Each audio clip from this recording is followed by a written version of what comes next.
estime qu'il y a à peu près 500 000 personnes qui parlent le gallois, mais vraiment la concentration de locuteurs dépend d'endroits au Pays de Galles où on se trouve. Il y a beaucoup de locuteurs au nord, mais par exemple au sud, c'est vraiment difficile de trouver quelqu'un qui parle gallois.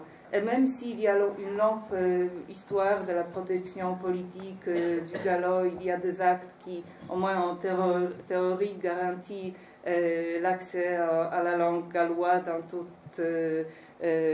tout l'environnement, on peut dire, officiel, etc. Il y a aussi une longue lutte pour le gallois par Cymdeithas Iliad Gymraeg, par l'association de la langue galloise. En pratique, ce n'est pas si évident que ça. Ça veut dire qu'il y a beaucoup d'endroits où on peut parler gallois comme la langue communautaire, surtout au nord. Mais si on veut participer à n'importe quoi au cours dans une école de conduite, soit au cours de natation, il faut le faire en anglais. Et les jeunes, ils disent, moi je peux parler gallois sans problème si je participe au Istedfot. C'est une fête traditionnelle, fête gallois, mais si je veux faire n'importe quoi, ça doit être en anglais. Un garçon de 22 ans. Le problème est que toutes les choses ordinaires sont organisées en anglais. Si tu as des leçons de natation, tu dois les faire en anglais. Il faut que ça change. Il y a plein d'activités spéciales en gallois, mais il n'y a pas suffisamment de choses pratiquées quotidiennement dans lesquelles les jeunes peuvent participer. Et aussi, il y a bien sûr beaucoup de problèmes pour les jeunes qui m'ont raconté avec des situations difficiles pour eux, mais je pense que le plus dangereux, c'est le fait que le parler galloise n'est pas traité comme cool par les jeunes. Et surtout dans le milieu scolaire, les jeunes qui parlent gallois sont plutôt traités comme quelqu'un un peu bizarre, qui n'est pas normal, qui n'est pas un de notre groupe, parce que c'est bien de parler anglais et pas gallois.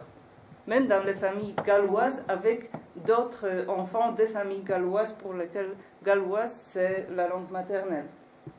Une fille de 19 ans. Je fais toute mon éducation en gallois.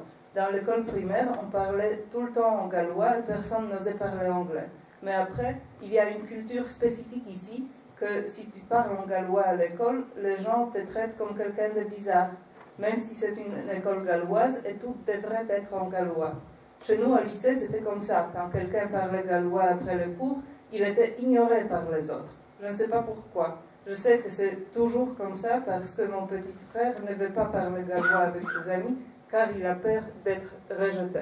Et là, au Pays de Galles, 25% de tous les élèves sont dans les écoles bilingues, soit d'immersion. Alors, c'est un nombre assez important. Et de plus, les autres ont au moins une heure de gallois obligatoire par une semaine.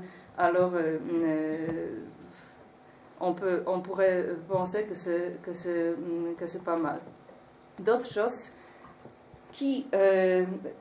parmi les jeunes, veut parler gallois et dans quelle situation. Et je vois ici beaucoup de références à ce que Mireille a dit. En fait, ce sont,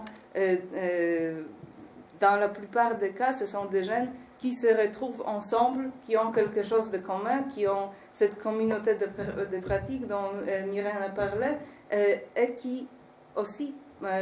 il ne se nomme pas de militants, de temps en temps il se dit activiste, mais plutôt ce sont des gens qui s'investissent dans quelque chose de culturel, soit linguistique, en langue galloise.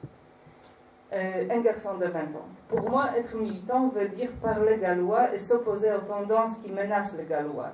Mais si on traite comme un militant quelqu'un qui s'engage dans la vie politique, qui fait quelque chose activement, il n'y a pas beaucoup de jeunes qui le font. Et c'est à cause de la dévolution, parce que les jeunes pensent que tout est réglé maintenant. Mais pour moi, tous ceux qui parlent gallois sont des militants. Alors il y a aussi ce problème entre ce qui est garanti par l'État, on peut parler gallois sans problème, et la pratique des jeunes. Ça veut dire que la langue minoritaire sera sauvée seulement si les gens vont utiliser cette langue. Ce n'est pas la question seulement de l'État et de pouvoir le faire. Les gens doivent aussi vouloir utiliser la langue minoritaire. Et maintenant, je vais très brièvement passer